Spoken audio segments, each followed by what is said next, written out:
These are probably one of the most talked about and referenced pairs of trousers on the internet right now. And it's these Uniqlo wide leg trousers. And what I want to reveal to you guys is one, why they're so popular, two, which ones you should go for, and three, and the most important thing, is the main differences between the men's and the women's pair.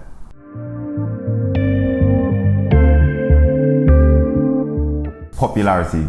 These trousers are so popular because of the shape, cut and silhouette of them. They're cut in a wide, relaxed fit, and they come in at a very affordable price point between £35 and £40, depending on which pair you get, either the men's pair or the women's pair. And because the price point is so accessible for many, it gives people an opportunity to bring in an elevated aesthetic into their wardrobe, mixing in everyday pieces to smarter looks.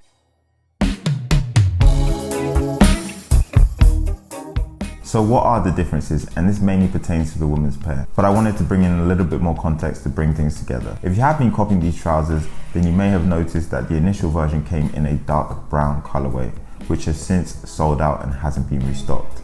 Nonetheless, they re-released them a few months ago, this time adding a new colorway, which was khaki. The main differences, which isn't very visible to the eye, would be the composition of the trousers, but you can see that on the website, and you can feel it a little bit in the trousers, but it's not that noticeable in all honesty. But the main difference that maybe people might have noticed, especially those with a keen eye, is that the pleats and the detailing on the trousers. So the initial version came in a double pleat, whereas the new version comes with just a single pleat.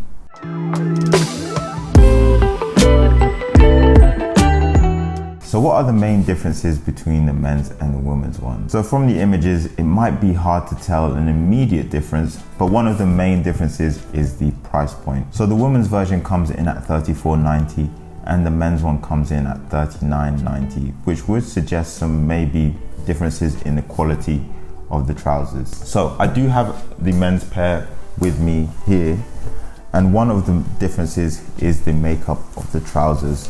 And there are some slight differences in that. And having held them in my hand, I can tell you that the men's ones are slightly thicker as well.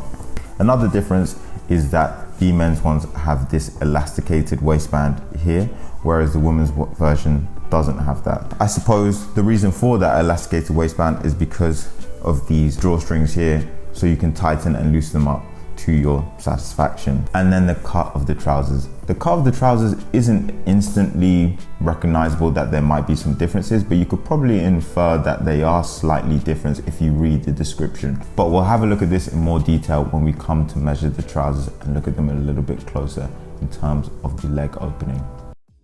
Now we've identified the differences, let's try them and see how they look on. I have picked up the men's ones in the exact same colors that I have in the women's version, bar the brown colorway, which isn't available in the men's one and isn't available at all at the moment. Hopefully this will give us a better opportunity to assess them and see what the differences are.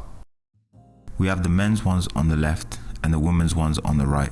They're both soft to the touch, but I can tell the differences in the thickness of the material from touch. And maybe you can see this in how the trousers move and flow.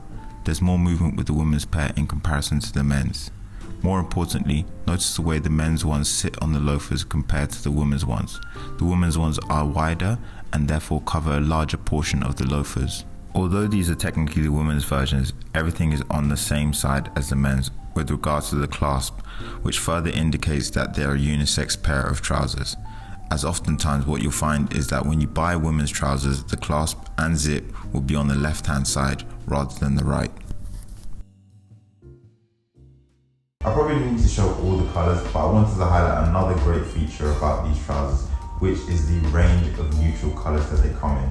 They pretty much have every colour that you could ever want, which gives you an opportunity to build a minimalistic wardrobe filled with the essentials, and you can mix and match them with various items. With these trousers, it really depends on the fit that you're looking for. If you're looking for that wide, relaxed silhouette, then I'd go for the women's ones. However, if you want a little bit more of a straighter, narrower look, maybe something a little bit more smarter that you can wear to work, then I'd opt for the men's ones. That being said, I do have 4 pairs of the women's ones, so you can tell which ones I'm rooting for. However, I will caveat that though and say that the women's pair are a little bit thinner whereas the men's ones are thicker. With that in mind, I think that the women's ones are great for the summer, but I'm not sure how much I'll be gravitating towards them during the winter months. That's just something to bear in mind, depending on where you live and depending on the temperatures within your climate. If you like the women's one or the men's one, then I'd highly recommend you getting your hands on them as soon as possible. You think that due to their popularity, they release them in multiple colorways and that they'd be an ever-present thing on the Uniqlo website. But as with fashion companies, nothing is ever promised. So don't wait, especially with the initial version of the women's ones, which are currently selling at 50% off or even more right now. Get your hands on them whilst you still can. I'll see you in the next one. Peace.